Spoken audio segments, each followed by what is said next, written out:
Hello everyone, and welcome to episode 242 of the MTG Goldfish podcast. I'm Seth, probably better known as Saffron Olive, and we got the full crew here this week, starting off with the owner of MTG Goldfish, Richard. What's up today, Richard? Hey Seth, what's going on? Another week of fairy tales. Another week of fairy tales, tons of cards to talk about, and some other stuff as well. So it should be a fun cast today. But before we get into all that, we also have another excellent co-host in Krim. What's going on, Krim? Hey Seth, how you doing? I'm doing well. I am pretty hyped today. We got mainly Throne of Eldraine. That's going to be the bulk of our podcast, talking sweet new Throne of Eldraine cards. But we got a couple other of topics we wanted to hit quickly before we get to the new cards, like some changes to Historic on Magic Arena, which people have been asking for, and also the results of the 2019 Hall of Fame voting came out a few days ago. So we're going to hit those, talk a ton of Throne of Eldraine, answer some fish mail. So that's the plan for the cast today. Before we jump into it, a quick reminder that our show today is brought to you by SpikesAcademy.com, and Spikes Academy is presenting a new course about Limited with a Hall of Famer and one of the best Limited players of all time in Ben Stark. And in the course, Ben will teach you how to build better draft and sealed decks, how to evaluate cards in Limited, so get ready to crush your next pre-release tournament with SpikesAcademy.com and the new Limited course with Ben Stark. You can even use the code GOLDFISH to get a 5% discount at SpikesAcademy.com. So thank you so much to Spikes Academy for supporting the show. And we got a ton of cards to talk about, which means we should probably jump right into our topic. So first off, Richard, we got some Hall of Fame news. Did you see that the voting came out? Let our viewers and listeners know who is entering the Hall of Fame this year. Tarmogoyf, Liliana of the Veil, Thoughtseize. Yes, Reed Duke has entered the Hall of Fame. My favorite hero, longtime champion of Jund, all-around nice guy. I've never heard anything bad said about Reed Duke. And he got in with a pretty overwhelming vote. Like, the numbers were pretty crazy for him. But congrats to Reed Duke. 94% or something on his first ballot, which is actually really impressive.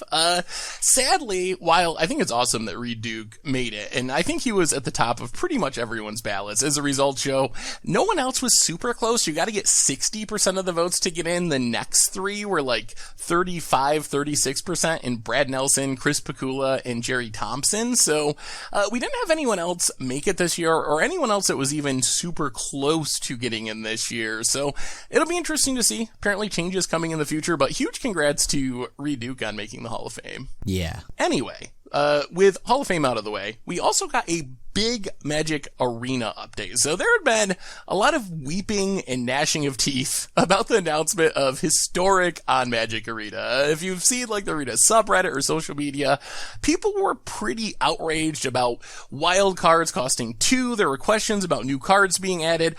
But a couple of days ago, Wizards came out with a massive announcement with changes to Historic, which launches alongside Throne of Eldraine very shortly here. So, Richard, what were these changes?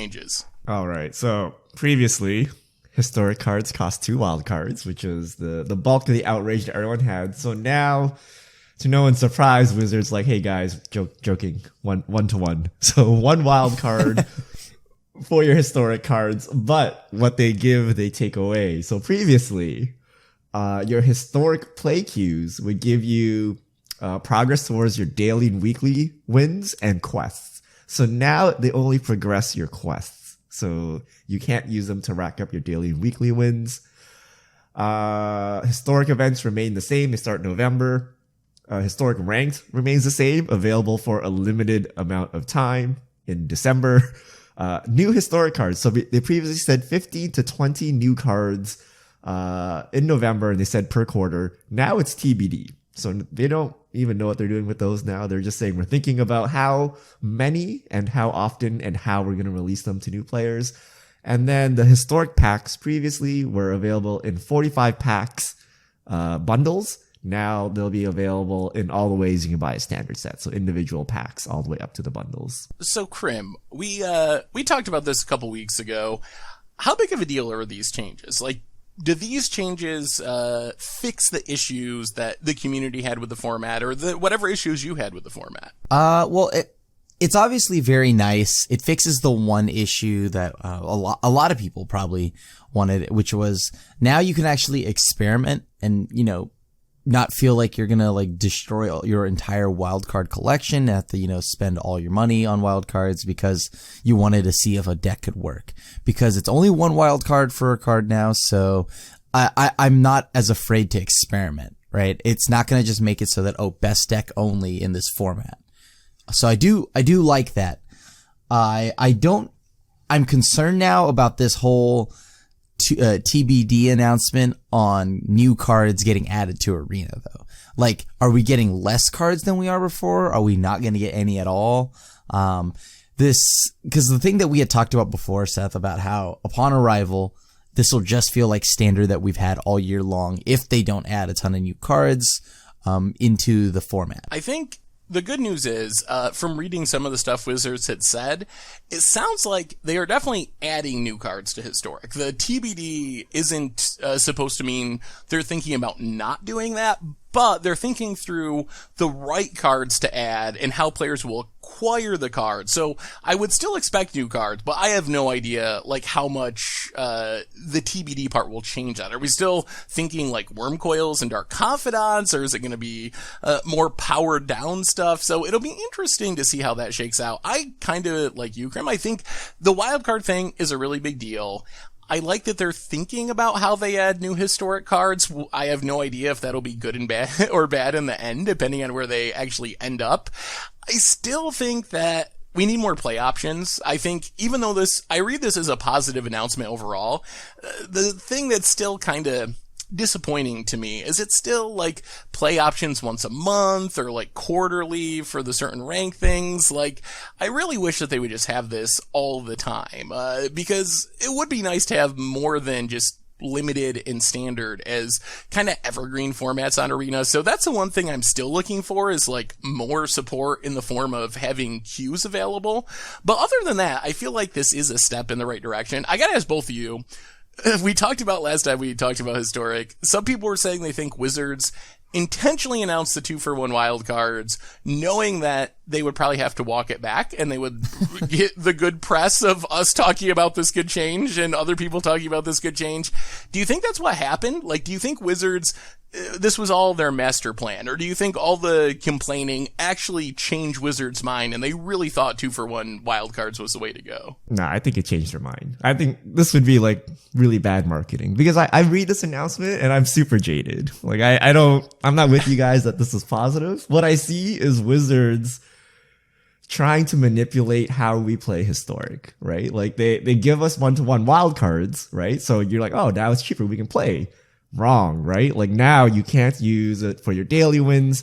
Now we can't give you 15 to 20 cards because you're going to get them too fast, right? Like, that's what I read into this. Now they got to rethink how many cards. Like, if they put too little, you're going to finish out your Historic collection super fast, right? Is that good or bad? So now they're toying around. Should we add more cards? Should we add less cards? How can you get them so that even though we gave you 1-to-1 wild cards, they're harder for you to get? Right? They're still making us jump through hoops to not play Historic.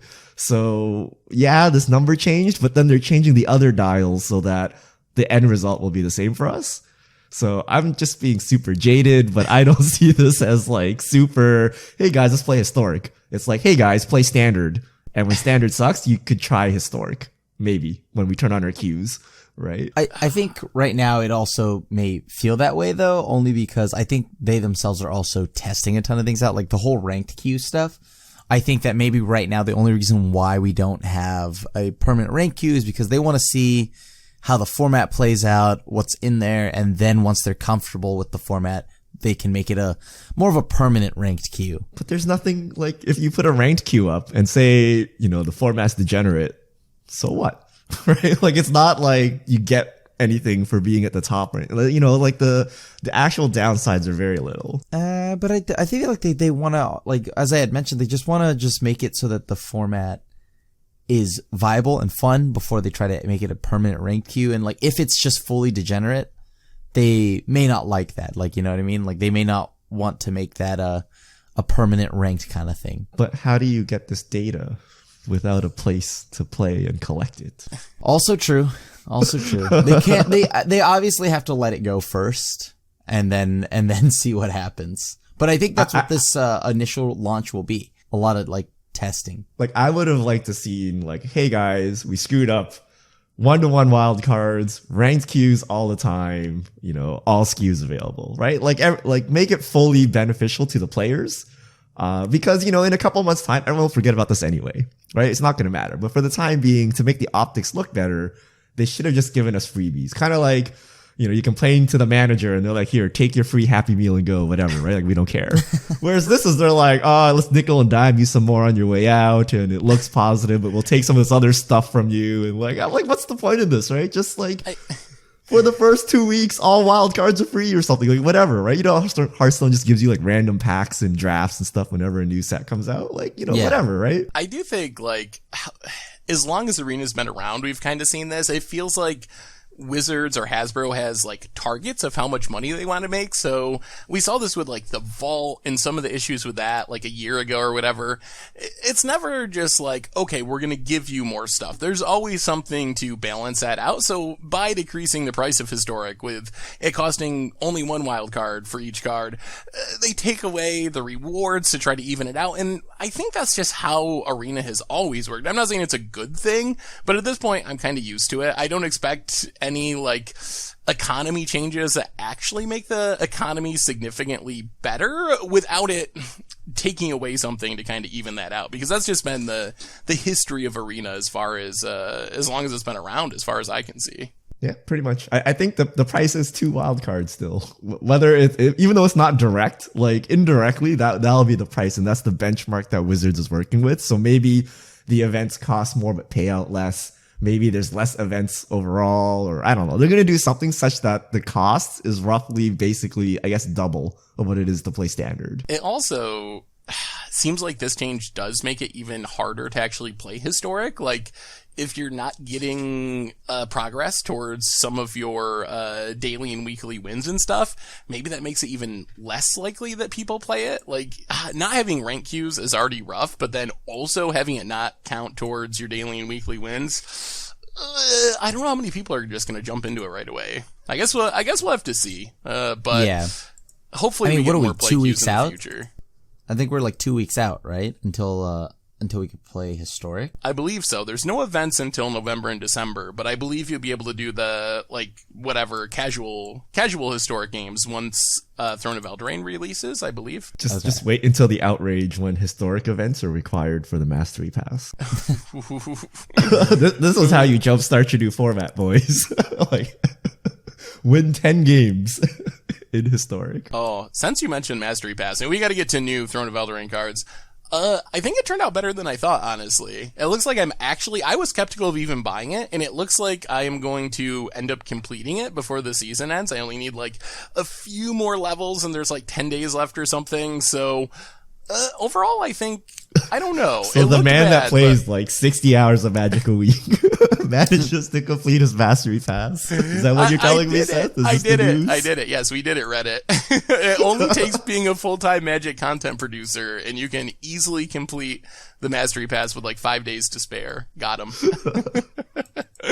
Anyway, let's move on from Hall of Fames and Arena to our big topic for today, and the most fun topic for today, which is Throne of Eldraine, our newest set. We have a ton of spoilers, and before we get into the cards, one quick question for y'all. I've seen people saying that this set is broken. I've seen people like Ari Lax talking about on Twitter, comparing it to some of like Urza's sets, which are like historically broken, Kaladesh, another broken set. Do you think this set is that off the charts in terms of brokenness and power level? Or are we looking at like a historically busted push set in Throne of Eldraine? I think this set is absurdly powerful.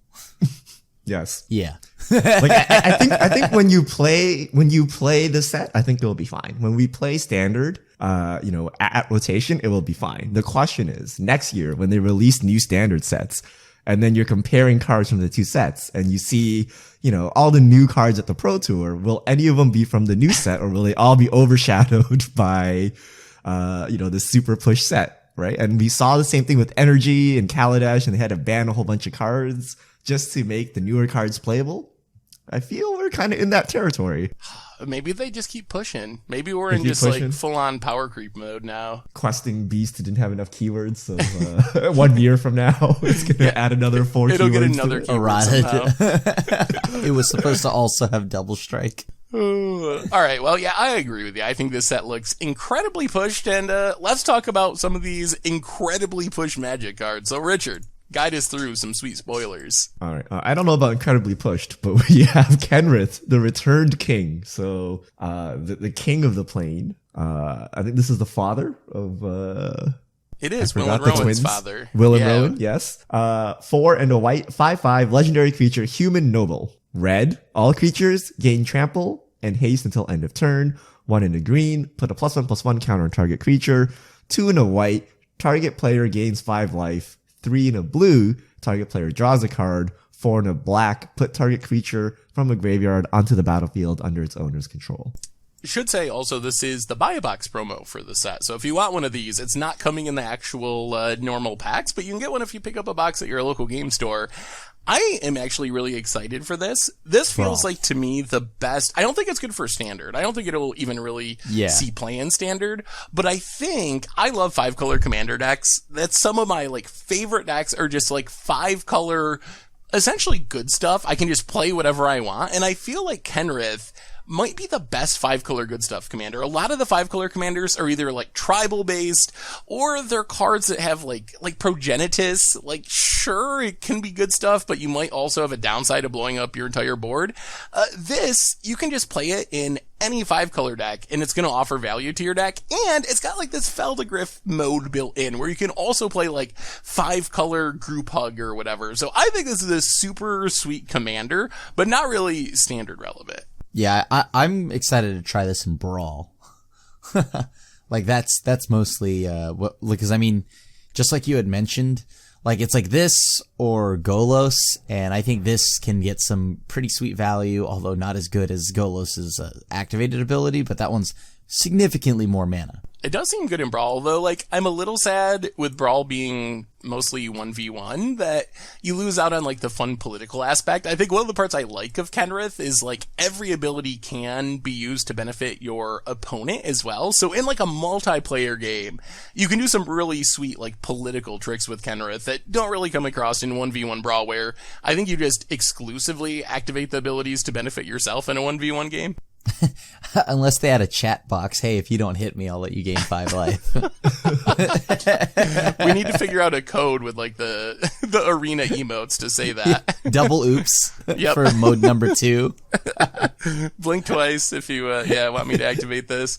What do you think, Richard? So my favorite part of the card is his abilities go from 1 CMC to 5 CMC. So once you have him on the battlefield, he will always be mana efficient. That is very true. Also, this is an insane combo commander or just card because of like the mana sync ability. If you make infinite mana and you have Kenneth as your commander, you just win the game. Like, you draw your entire deck, you gain infinite life, you make your creatures infinitely big and hasty, so like, combo potential as well, and there's tons of ways to make infinite mana in Commander. All right, next up, we have Robber of the Rich. So question, is Robin Hood a fairy tale? It was my favorite Disney movie as a kid. I don't know if it counts as a fairy tale, though. Wait, there's a Disney movie? You've never seen the Disney Robin Hood? It's like one of the best Disney movies. The only Robin Hood I remember is Robin Hood Men in Tights. Yeah, that's the only Robin Hood I remember. there was actually a cartoon? I Yeah, didn't I even didn't know know. this.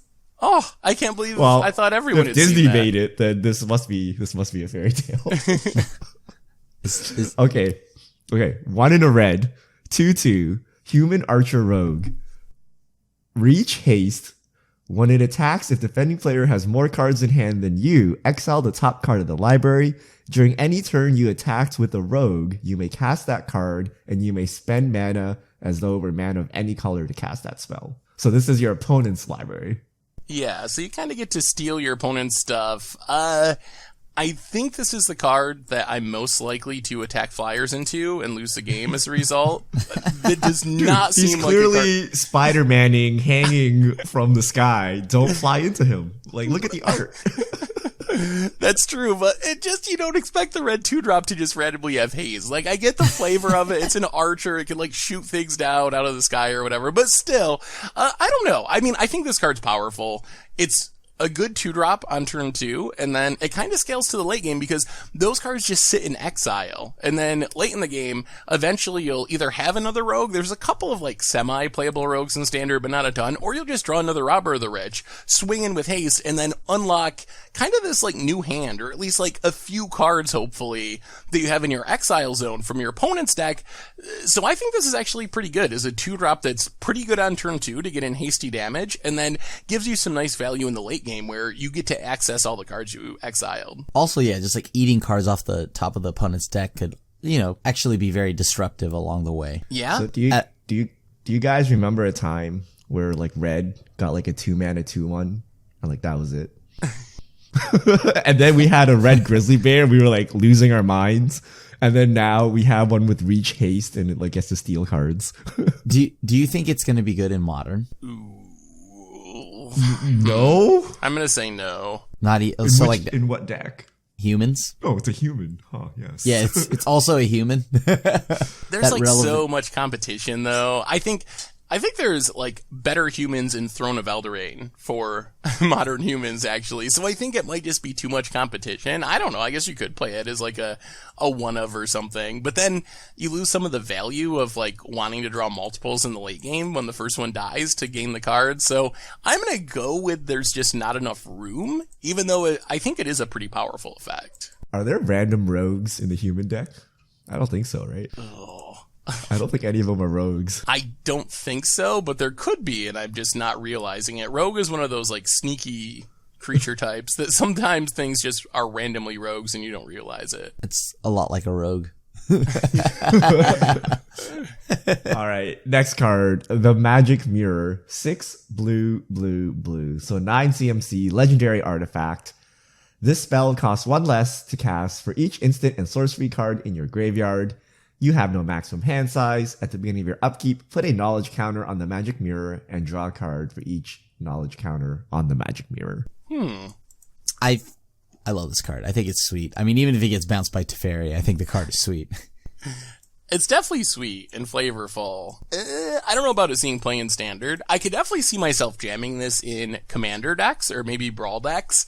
Standard, I think Krim actually mentioned my biggest concern with the card is there's just, like, I think it's partly because of Besta went on Arena, but we just have so many flexible main deckable answers now. You got Teferi, can bounce it. You got Knight of Autumn that can kill it. You got Assassin's Trophy, which you don't play it to kill Magic Mirror, but it does kill Magic Mirror. So it seems really unlikely, even if you can get the cost all the way down to 3 mana, that it's gonna, like, sit out and tick up long enough to really take over the game. Maybe, like, I don't know, maybe for against, like, Dimir Control, and they don't have an answer for it, you can, like, sneak this in through the counter spells and win the game. But I think in general, it just feels like most decks can like incidentally deal with this before it really goes off and gets a ton of counters. What about modern? I think it's just way too slow. What if it's like a alternate sideboard card for like Drakes? So you spend, I don't know what you would do. You spend 3 mana, you cast this, you wait a turn, you draw 1 extra card, 2 turns, 2x. I feel like that's just like not fast enough. It and you get inevitability, right? Like, I don't know, what could you do? Like, someone puts an ensnaring bridge on you? I don't know. And then you donate this to them, so they have cards in hand.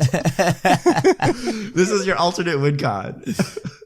I think this is actually kind of a card we saw before. I think it was called Minds Unbound. I don't know if you remember that. It was like a 6-mana enchantment that was basically exactly the card draw ability, and I don't think that saw any play. This obviously has upsides compared to Minds Unbound, but I'm not really high on it outside of Commander. Can you tinker this thing in older formats? Is there any point?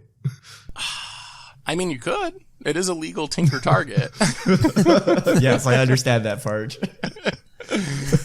I don't see any relevance for this outside of Commander. I think it's good in Commander. No maximum hand size is good in Commander. You can probably get the cost down, and how are you going to cast it in Commander?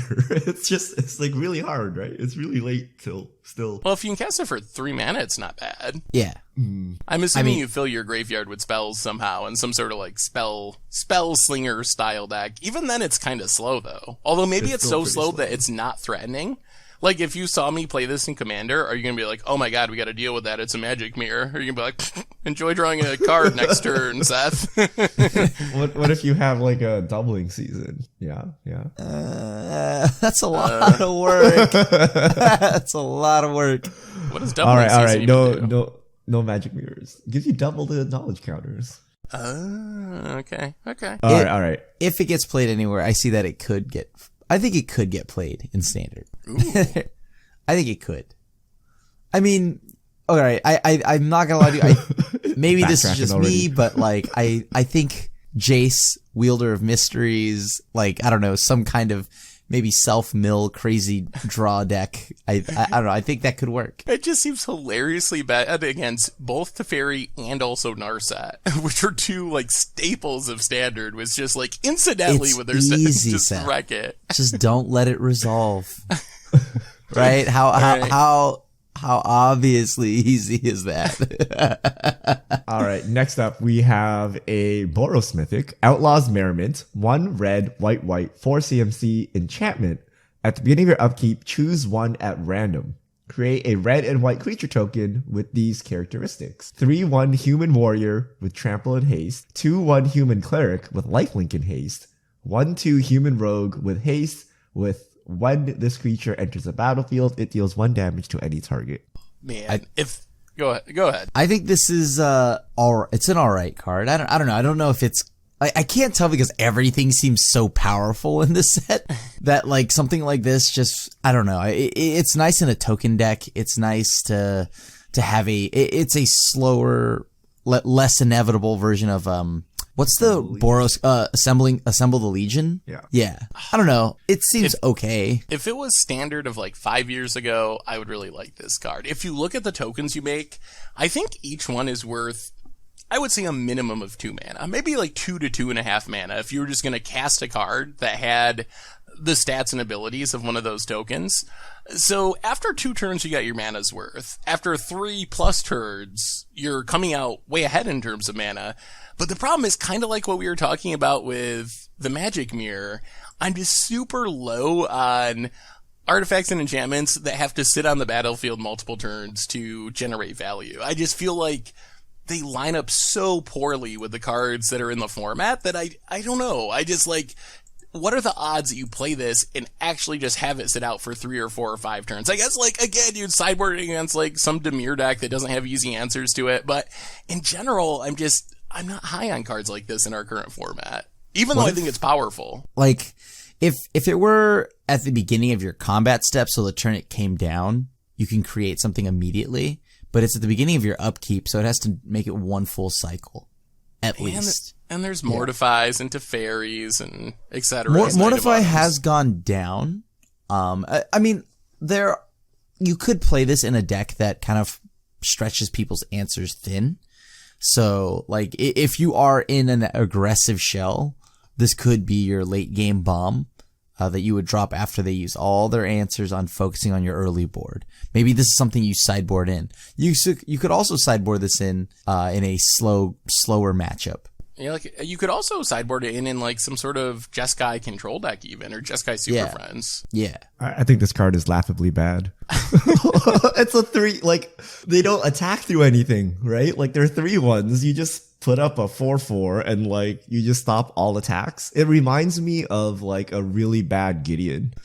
Like, you don't get one on your first turn. It has no other abilities. You have no emblem. You just make like these underwhelming creatures that can't attack. And if they have any, like, against a control deck, it could be okay.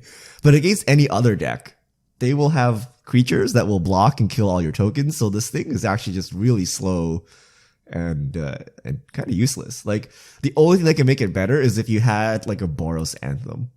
Something's like +1/+1 to all white creatures, +1/+1 to all red creatures. Then your creatures come in as like 5/3s, and then they're like actually useful. But given the power level of the set, like I don't know what a 3/1 or a 2/1 is going to be doing. What do you think about the random aspect? Like, is that going to be annoying in paper? Like to have to randomly do this every turn, or I don't know. What do you think about that? That's the fun part. You bring out the dice. You get to roll them. You do have the Circle of Loyalty. That's an anthem. Ooh, but they're not knights, right? Well, creatures you control get +1/+1.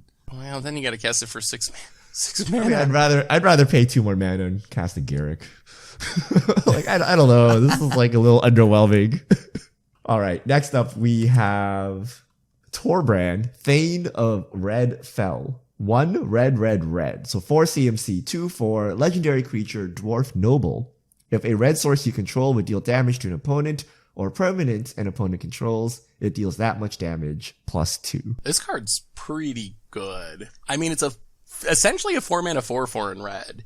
And I'm actually really high. If you've been playing Standard 2020, you'll know that Cavalcade of Calamity, Mono Red Cavalcade, is a pretty popular deck that seems to have a lot of pieces to compete after rotation, maybe. And this seems insane with Cavalcade of Calamity. Yeah. I mean, like this card is also just, it's at the perfect mana cost where it doesn't die to something like a Tyrant Scorn or something like that. Has a nice statted line of being a 2/4, so the 4 health is very relevant. Doesn't die to that sweet new 2 mana 3 damage spell.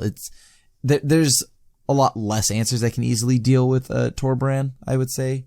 But it does die to that Hero's Downfall creature. But I really do like the additional 2 damage added onto things like in Calamity Red. I want to see this in other formats, like a Perforos with this thing, a Grape Shot maybe.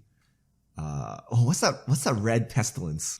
Pyrohemia. Yes, that thing. Like getting, I guess that it's is like hilarious. Is this a Flame of Keld ultimate? It basically is the third lore counter on Flame of Keld, yeah. But you get it on the spot, and then you can do all kinds of weirdness with it. I think it's actually going to see play in a lot of formats. Like Commander, definitely. And we might see it in other formats as well. Yeah, Brawl. Seems like a good Brawl burn commander if you want to go that direction. Yeah. Your shocks can deal 4 damage. And whoa.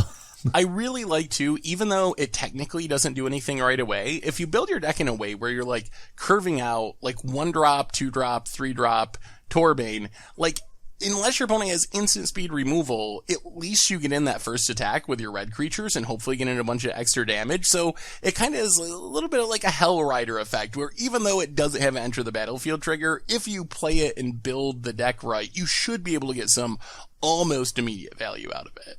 All right. Next up, we have Charming Prince. 1 and a white, 2/2. It's a rare human noble. When Charming Prince enters the battlefield, choose 1. Scry 2, gain 3 life.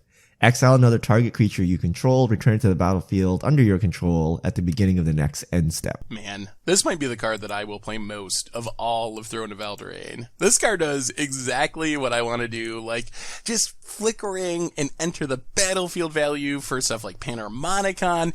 It can almost never be bad. I've been playing Lone Missionary in Modern, which is a 2-mana 1/1 that just gains you 4 life. This is like such a huge upgrade for like Soul Herder decks, a Myriad decks.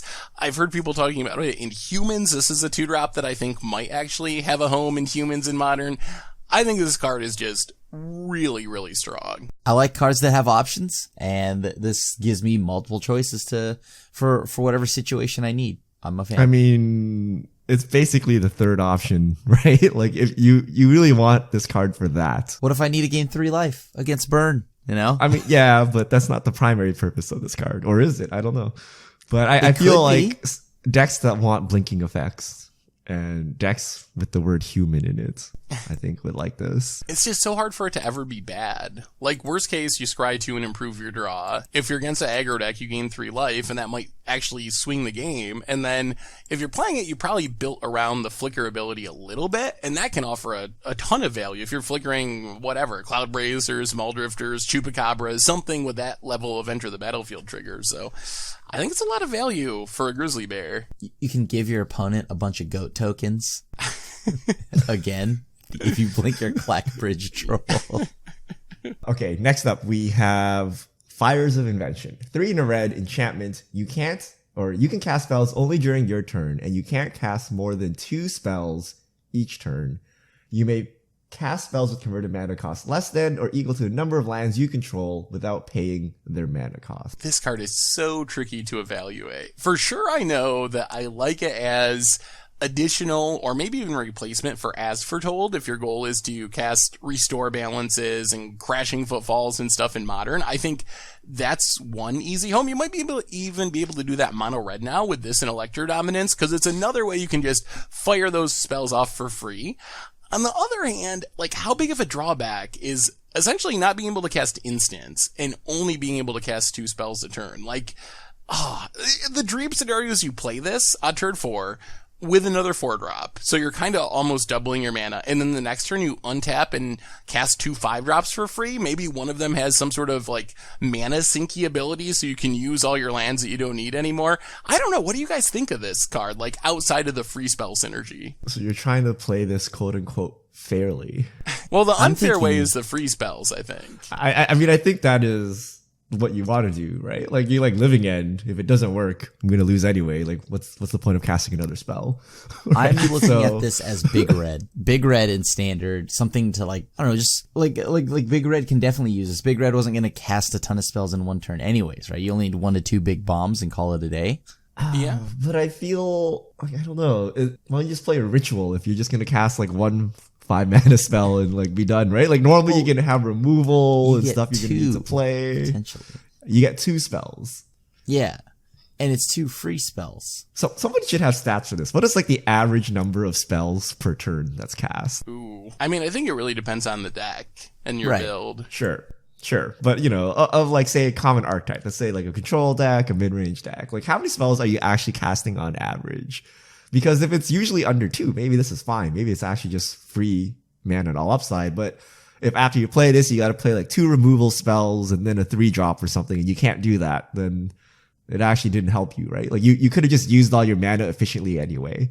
So, I don't know. It's interesting trying to figure this out the fair way. You definitely don't want to play it like you would, like Experimental Frenzy. Like, I think you want if you're playing cheap aggro stuff or like Rakdos or Mono Red, Frenzy is going to be way better because you do need to cast multiple spells. But if you're playing like, maybe again, like Jeskai Super Friends or something, where all you want to do is like tap out and cast big planeswalkers every turn, maybe this just lets you like double your mana essentially, and you get 2 big planeswalkers instead of 1. And what do you care? Because you're going to tap out anyway, and you're not leaving up instants. You're just casting planeswalkers. Like, maybe something like that could make it work fairly. I mean, we already have Teferi, so most people are already casting on their turn anyways. That's true. That is true. No downside. That first line of text is like, okay. All right, next up we have Iron Crag Feet. 1 red sorcery, 4 CMC, add 7 red. You can only cast 1 more spell this turn. This is going straight into my Drakaseth deck for EDH. But I don't like the talk online about how this goes into Karn. So what do you need to like Simian Spirit Guide, double ritual, Iron Crag Feet, Karn? Gotcha. Yeah. Okay. I think I'm fine with that. I think if you assemble that, you got me. Really though, like, I'm a free win red, mono red prison player, and I could see trying to adapt the deck to take advantage of this. Like, I could definitely see you're already playing the rituals, you're already playing Simian Spirit Guides, you can play like Karn or 6-mana Chandra, and even like, yes, the dream scenario of playing one of them on turn 1, you're not going to have the hand to do that very often, but even just like turn 2, it becomes a lot more practical. You only need 2 rituals in this to get to a Karn or a Chandra. So I think that maybe, like, I think it's worth trying at least in Modern. And picture this. This is really simple. Standard, turn 2, you play Paradise Druid. Turn 3, you tap your Paradise Druid. You play this, and you cast 6-mana Chandra. Like, how do you beat that? How do you beat that in Standard? Like, that's not even a convoluted combo. What? You just cast your Hero's Downfall thing. And then you're like, and then you make a lifelinker, and you beat their face in. Wow. I don't know. I feel the sequencing of this is what makes it rough. Like, I don't know. And then you're now playing this weird ramp deck. Like, if you don't have enough Karns, whatever Karn is, right? So maybe Chandra in Standard. then if you draw this, it's like useless, right? You have 7 mana and you don't have your finisher. If you have your finisher without this, like, I don't know, you run into that weirdness, so you can't play it fairly. You have to play it in like an all-out ramp deck. And then, I don't know. Like, what do you think? So, would Storm ever play this? No, because you need to play more than one spell. You need multiple spells in Storm, I think. Past in Flames, Grape Shot. I don't know. What could you do? No, that's two. That's two spells. That's you can't even do that. You only get one. You finish him off with a fireball. I legitimately, I only see this as dropping either a Chandra or a Dragaseth or something in Standard, but who knows? Like, Eldraine will like the set that's coming after with the behemoths. I think maybe then we could start looking to these big cards like Ironcrag Feet and that fire, the forge thing that you were talking about, Fires of Invention. Like I think that set will give us a ton of big bombs that we want to drop. I mean, we still have like 1,000-Year Storm too, and Ral to copy this and make 14 mana. There's got to be something you can do with that. Wait, hold on. But does Ral casts the copy, right? I think a copy's never cast. I'm pretty sure. So you should still be able to play Storm Conduit. Yeah. All right. Storm Conduit. So you should be able to like tick down, copy this, make 14 mana, and then Banefire or something. I don't know, Fireball, whatever we have in Standard that's similar to that. I don't know, but I do agree with Seth though. I think everyone's focusing on turn 1, weird magical Christmas land, but you just do this like on turn 4. It's still pretty good. It's like a Black Lotus on turn 4, right? That's still a lot of extra mana, yeah. Yeah. All right, next up, we have Fervent Champion. We have the return of invitational cards, although I don't know, did anyone design this? This is the 2018 World Champion, Xavier Dominguez. His face is on the card. It's red, 1/1, first strike, haste. When Fervent Champion attacks, another target attacking knight you control gets +1/+0 until end of turn. Equip abilities, you activate that target Fervent Champion, costs 3 less to activate. I think the card is good. I think the card is good.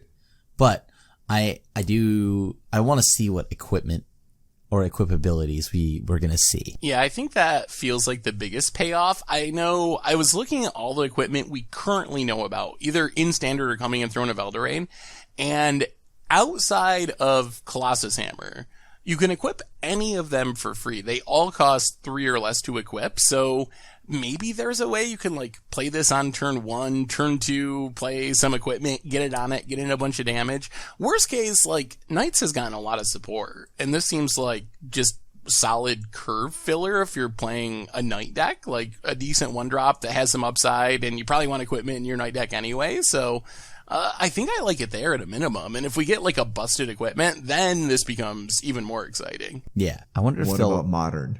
I mean, you equip swords for free. Pick up any sword for free with haste and first strike in case you can't survive. Stoneforge goes with it, and then boom, free. So equipment. what do you have? Boros Stoneforge. I guess you could go Mardu. You can go Naya. You can do anything. Yeah, you can go Jeskai. Then you get this fairy spell queller. And Stoneforge. I mean, I think for me, I think the card's fine and probably decent in certain decks, but I think it's really cool that they're like kind of bringing back invitational cards. Like, as a Magic player, that's got to be the highest honor, right? Is there like, if you could win a Pro Tour or have your face forever on a Magic card, which would you pick? I probably would. That's a tough one. I think I'd rather take the Pro Tour. You can alter any card to have your face on it. Yeah.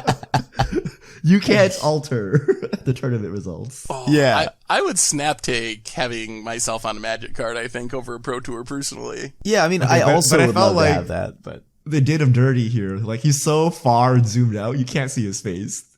Like, they need to, like, do the original Solemn or whatever, where it's like super zoomed in and you're like, yes, I see this guy's face. That's true. I can see Javier in it, though. It's just, only because barely. It's like really hard. Yeah. And it does mention it in like the flavor text. Yeah, the flavor text mentions it, which is new, right? Because previously none of the invitational cards actually said who they were. So you're like, Yeah. this is clearly some Magic player, but I don't know who it is. Just wait till Yep. they reprint Fervent Champion and it doesn't have Javier in the art. Like They'll have do with that. They'll totally retcon him out. Yep. They're like, oh, it doesn't match the world. We'll just change it. I mean, the other, this is probably another topic, but man, could you imagine if like Yuya was last year's world championship or Owen or something like they totally scrapped the idea. Isn't there like some sort of risk with this plan that like 3 years from now we're like, oh, I mean, not with Javier in specific, because I think Javier, like, I'm not worried about him in specific, but just with doing this every year, do you think there's any concern like, ugh, like what could happen with this plan? This card is now banned in all formats. Like, what? I don't think it matters. I think they would just update the art for the next one, and that'll be that. I don't think it's a real concern. Or maybe before they print the card, they do like extensive research to make sure that this won't happen. All right. I've been throwing Modern around all the time here, but I legitimately think this card is broken in Modern. So we're on Drown in the Lock. Oh, yes. Blue and a black instant. Choose one. Counter target spell with converted mana cost less than or equal to the number of cards in its controller's graveyard. Destroy target creature with converted mana cost less than or equal to the number of cards in its controller's graveyard. I read this as split card, counterspell, and murder in Modern. For 2 mana. For 2 Yes. mana. Yeah. Yes, I do too. I Why am is this a thing? okay with this. It's even easier to cast because it's not double blue. I mean, maybe it's less consistent than we're thinking. I don't know. When I read this, it seems like with fetch lands and all the cheap spells that go around in Modern that this should just basically be a hard counter and hard removal spell, hopefully starting on turn 2 as soon as you can cast it, and just scales throughout the game unless someone like plays a Rest in Peace or something. It seems like just like a staple, right? Like you're the Modern control player, Grim. You're playing Esper Control. Is this something that's going to be in your main deck? Yes. yes. How many copies? Well, as always, I'm going to start with 4 and then work my way down. Okay. But like this card now gives me a way to be like even maybe just slightly aggressive with Thought Scour, stuff like that. Like, hey, I'm going to mill you instead. Totally not suspicious whatsoever. I don't think you even need that, right? You don't. But you can if you're like, I can actually at a point in a game maybe even counter a Karn with this.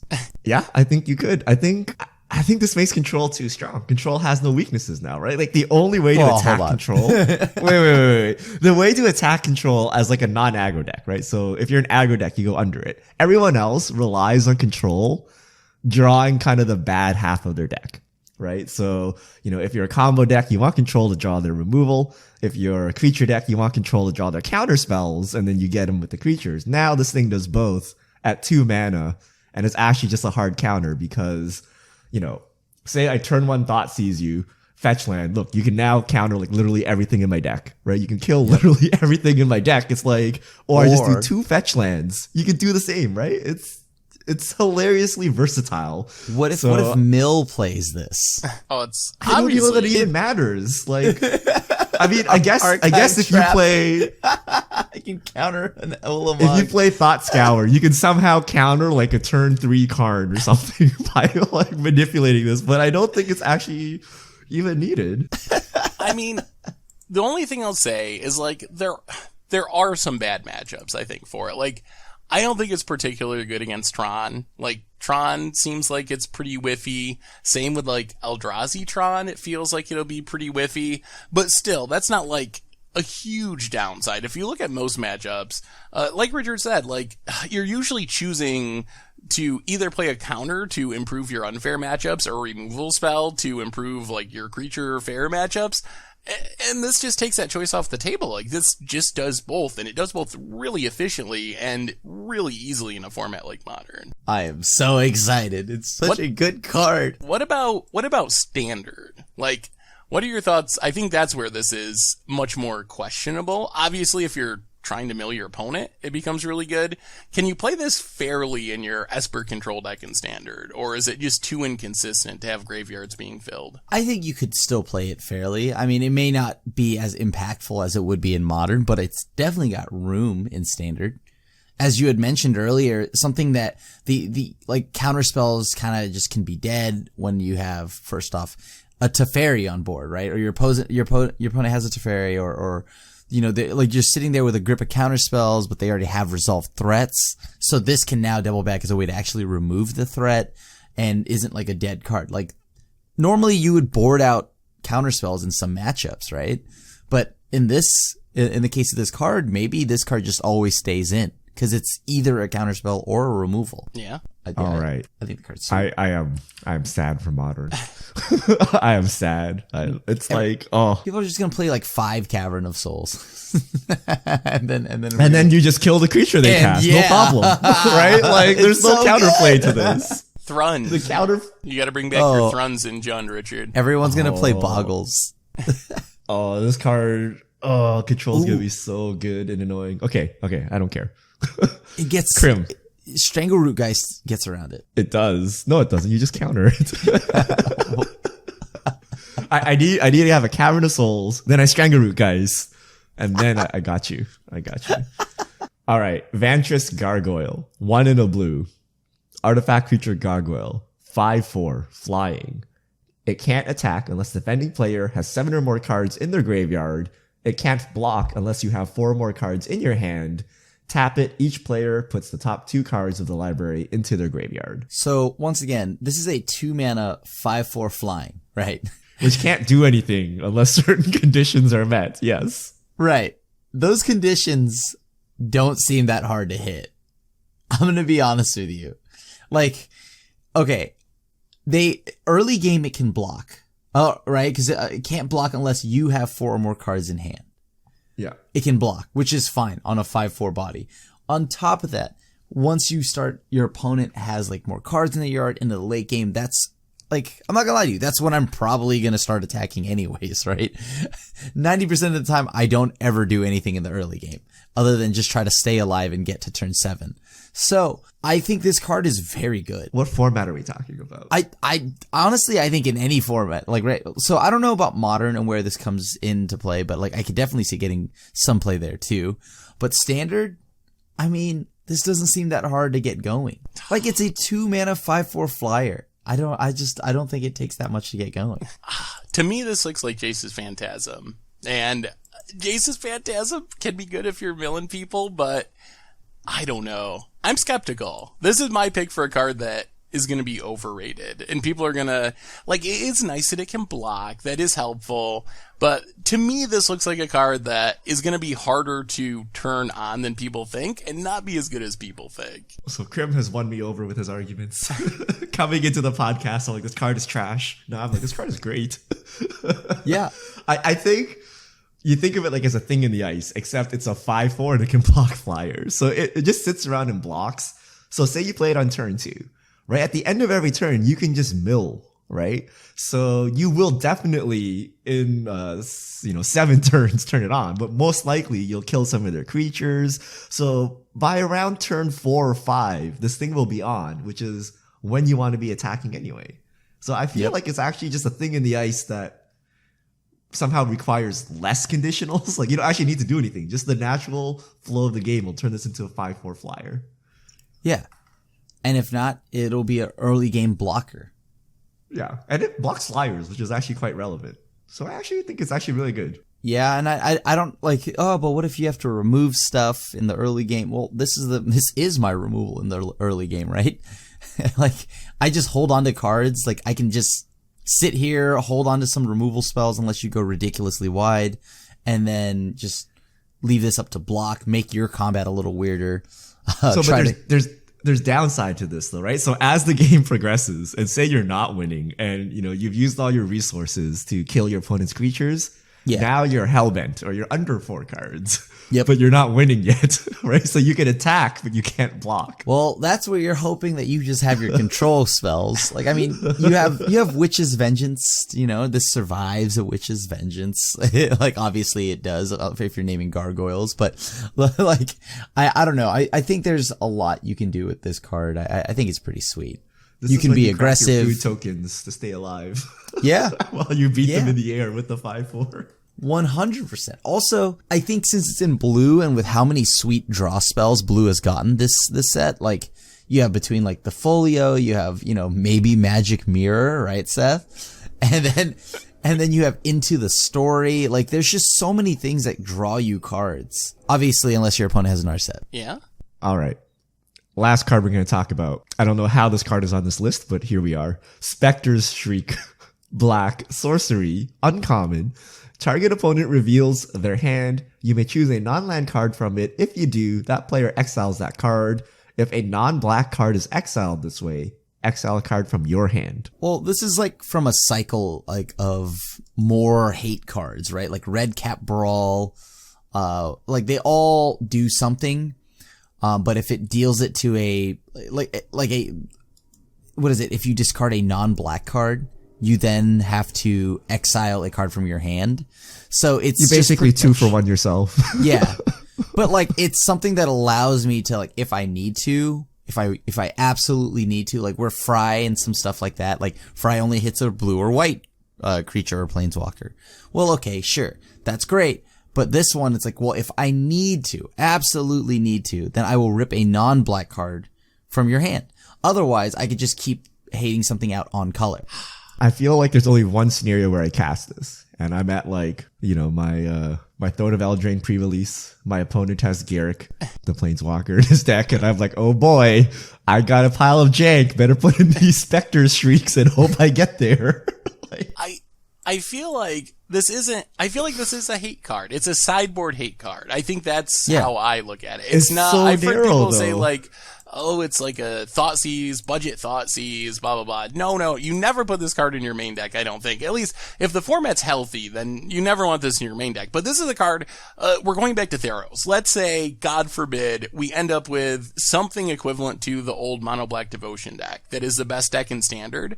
Then all of a sudden, this becomes great, right? This would be a 4 of sideboard card potentially, or maybe in that meta you could even consider it in the main deck. So I feel like that's how you look at this card, is like a hoser, a safety valve in case these monocolor decks that we're seeing pushed in Throne of Eldraine, probably more so in Theros because of what we know about Theros in the past. Like, I feel like that's where this card in this cycle fits in, not as like, oh, this is my Thoughtseize replacement. I feel like this was made for Hogak. You're like, yes, Hogak, exiled, thank you. I think the card is very solid. And you know what I do like from it? You may choose a non-land card from your opponent's hand. Meaning, Keep it. if you tried, like some people have tried to do the cute, the good 1 for 0. Yes, I like that. the one 1 for 0. Because like I it's a May, so just in the corner pocket case where it's like, oh, is that a Nullhide Ferox? I refuse to discard that. But I do think this and the other, like Red Cap Brawl, like the other hate cards, like I think it's pretty good. I for a hate card, it's very good. And like Seth mentioned, I definitely would be sideboarding this. Maybe if I want to be like extra saucy, I can like main deck 1 or like 2 of the discard spells, but for the most part, these will always be in the sideboard for me. I think the only other thing I like about these cards is, in specific decks, you can kind of negate the drawback. Like with Spectre Shriek, if you can get Hellbent, then obviously you don't have to exile a card from your hand. Or with the red one, it's 4 damage to a creature or planeswalker for 1 mana, but then if it's a non-red permanent, you have to sack a land. If you're playing like red aggro and you only need 2 lands on the battlefield, maybe like that's not that big of a downside in a specific deck. Or maybe you got Crucible of Worlds or something to get lands back. So I think like maybe there's specific niche archetypes where these could be main deckable, but in general, I think I'm looking towards the sideboard. Yeah. I wish Red Cap Brawl hit the opponent's face, because then that card would be really good regardless. Okay. That would be, like busted, I think. Yeah. Okay, I guess I'll sack a land. I'll deal you 4. But yeah, like these cards are solid options out of the sideboard, and maybe Theros makes these cards make even more sense to main deck. All right. So with that out of the way, we are super over time. So I'll wrap up our previews. So if you want to see the rest of the cards, there's some pretty good cards still. There's some favorites we didn't talk about. Clockbridge Troll. Yeah. Check them out at mtgpreviews.com. But let's move on to fish mail. Unless you guys have any other topics. Fish mail away. All right. If you have questions, send them to @MTGGoldfish with the hashtag MTGFishmail, and we'll get to your questions on air. Yes, Krim, I want to start off by saying I did not place this question. Okay. Kilometers. I don't understand why Red and 6 is a good card in Modern. Can the crew explain why it's not just fine? Getting a land back seems meh, and the minus is just 1 damage. What's up? All right, so first off, it draws you a card every turn. Yes, it's a land, but for 2 mana, drawing a card every turn is really good. If you throw in like Horizon lands, other cycling lands, then it's even more card advantage. Plus, if you look at the Modern format, while 1 damage might not look like much, it's actually pretty relevant when you consider, like, Snapcaster Mage, Noble Hierarch, Birds of Paradise are among the 10 most played creatures in the format. And as you go further down the list, there's Icefang Coatls and Thalias and Night of Autumns and a lot of things that actually picks off. So I think the combination of being a pretty good removal spell and being a constant source of card advantage and just costing 2 mana is what makes Ren and 6 so good. And it makes like Jund can play like a lower land count. Not I wouldn't say like 7 lands or anything like that, but like I mean it plays a relatively lower land count because it knows that it can easily just find all the lands it needs with getting the 1 fetch land in the yard, stuff like that. Hashtag deck thinning. And of course, I think the card just does exactly what you want from a 2 mana planeswalker. It's absurdly powerful. It does, like Seth had mentioned, just drawing a card every turn. That card also helps you hit the land, which would then, kind of make it so that you have less lands in the deck. And of course, the minus being a removal is huge. And backstory, Richard and I had this debate a lot over Vegas. So that's why. Yeah. Let's set the record straight since we meme a lot around this card. So I think the card is better than quote unquote fine. I think it's just good. I don't think it is like the greatest card ever and the card that puts Jund into, whatever. And the reason you should try to jam this into every deck. I think it's like a Kolaghan's Command or a Liliana of the Last Hope or something. Or maybe like say Maelstrom Pulse. It's a good card that has specific uses and in specific metagames, but it's not like the reason you play a deck, or it's not, an always include. Like there are reasons to take it out and things like that. So I think it's a fine card, but I think the hype is like way overblown about this card. And I told Seth, and I told Krim too at Vegas, in a year's time, I think Ren and 6 won't be the most played Modern Horizons card. It'll be some other card. I think it will kind of have its fad time and go away, like say Kolaghan's Command, which disappeared and now it's back because of Stoneforge, or say Last Hope or something like that. Like I think it's okay. It's a good card, but not like Liliana of the Veil good, where you're like, okay, yes, this is the point of the deck. It probably won't be the most heavily played because it'll be banned by then. Yeah. Wow. It's 2 mana. That's the thing. It's 2 mana. It's not 3 mana like those cards that you had mentioned. This is 2 mana. There's only one other 2 mana planeswalker, and it is not good. We'll see. Time will tell. Time will tell. I think it actually is really good in older formats though. Like, Wasteland locking someone? Ooh. Okay. Next question. Boss Breakers. My friend and I are headed to Command Fest in DC and want to build new decks for it. Any suggestions on fun deck ideas? Ooh. Drakaseth. Yarok. Legitimately, Drakaseth is so much fun. Additional combat Is steps, DC before or after Eldraine? Anyone know? It is After. December. Yeah. Oh, I would totally build a 7 Dwarfs deck. You didn't talk about the card, but that is like the greatest card ever.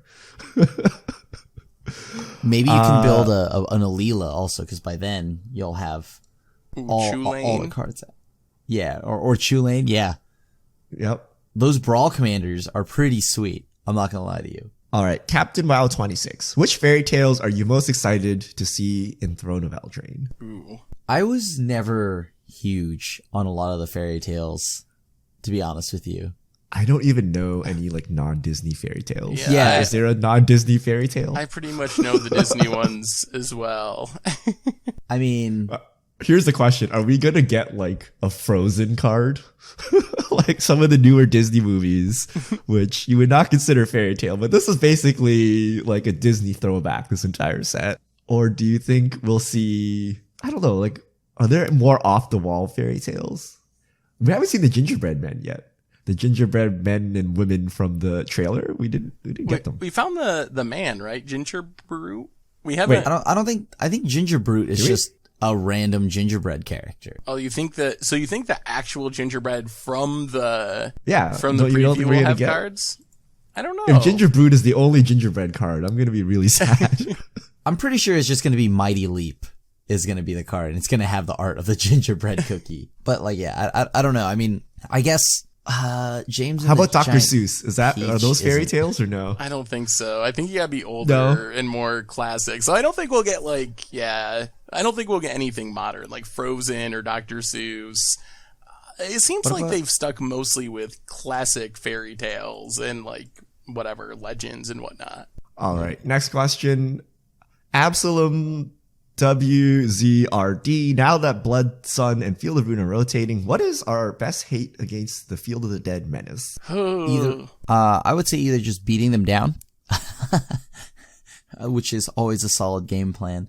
I noticed that the decks without like Scape Shift, they have to rely on what is it, like Golos and Circuitous Route and all that other stuff, but preventing them from being able to search and also playing a card like Nicol Bolas that just constantly keeps eating away at their mana base and punishes them for not having doing anything early is pretty good. Yeah, I think without Scape Shift to like combo off, I think it becomes a little bit more practical to try to like keep up with the deck fairly, because you don't have the like, oh, they just randomly made a million zombies on my end step. So I think and we still have good removal like Legions End and so forth that can deal with a board full of zombies, stuff that can interact with lands we still could get. We haven't really seen like a Field of Ruins replacement, but it's definitely possible that we get one in Throne of Eldraine. So and Assassin's Trophy. Assassin's Trophy is still around. So I think I'm just less scared of Field of the Dead if people like have to go the Gates route or have to go like Yarok or whatever compared to like the combo kill of Scape Shift. Yeah. And once again, like, yeah, if it just gets bad enough, I mean, I was legitimately playing just a Sultai control deck that was adding the green just so I can play quad, a full play set of Assassin's Trophies. All right. Last question. Joku Peterus. Thoughts on the showcase cards? Instead of making their normal product as good as possible by illustrating the set in a fantastic fairy tale-like art style, Magic chooses to paywall it. I haven't met anyone who prefers their generic digital art versions. I've seen some complaints about this. Personally, I'm pretty fine with it. I think they look awesome, especially like the fairy tale old school looking art. I think those are my favorite. The extended border and stuff, whatever, they're fine. They look fine, but especially the alt art ones look really awesome. I'm really fine with Wizards making products specifically for collectors and stuff, as long as it's not the Nexus of Fate situation where, like, if you could only get Murderous Rider from a collector's booster, then I would have an issue with it. But I'm pretty fine with Wizards making cheap versions of cards for people to play with, and then special, more expensive promo versions for collectors or people who have a bunch of extra money laying around to spend on them. So personally, it doesn't bother me. Yeah, I'm with Seth on that. Like, as long as there's a copy that we can all have access to, without having to like spend an arm and a leg, that's great. Yeah, I like it. And of course, the promo version will always be better. Like, why would they make a worse version? Like, no one would get it. So, I mean, but the argument of maybe they should put the fairy tale art as the normal art, but I think that has to do with kind of Wizards marketing, right? Like, if you make the default cards weird looking, when people look at it, they won't recognize it as Magic the Gathering. So there's a reason why we get this generic digital looking art for most of our cards, is to kind of have the look and feel always be Magic. And then you have your promo cards be kind of the crazy art, the fairy tale art, the Japanese anime planeswalkers, like things like that. I think it's a pretty good strategy, and I like it. I like that we get all this unique art for the cards, because otherwise we wouldn't, right? We would just have the same art without the promos. And if they always, we saw this with like full art lands. Like, if you consistently do that, then it's not special anymore, and people just don't care. Like, there was a time when full art lands were like so exciting, and now we get them all the time, and they're just kind of like, meh, whatever most of the time. So I think if you had like Japanese planeswalkers in the pack, and then you had these cool like fairy tale cards in the pack, I think we just eventually get like desensitized to their coolness and don't care anymore. All right, that's all the fish mail we have time for this week. We've gone way over because we got into arena talk again and talking about sideboard cards and modern and Throne of Eldraine.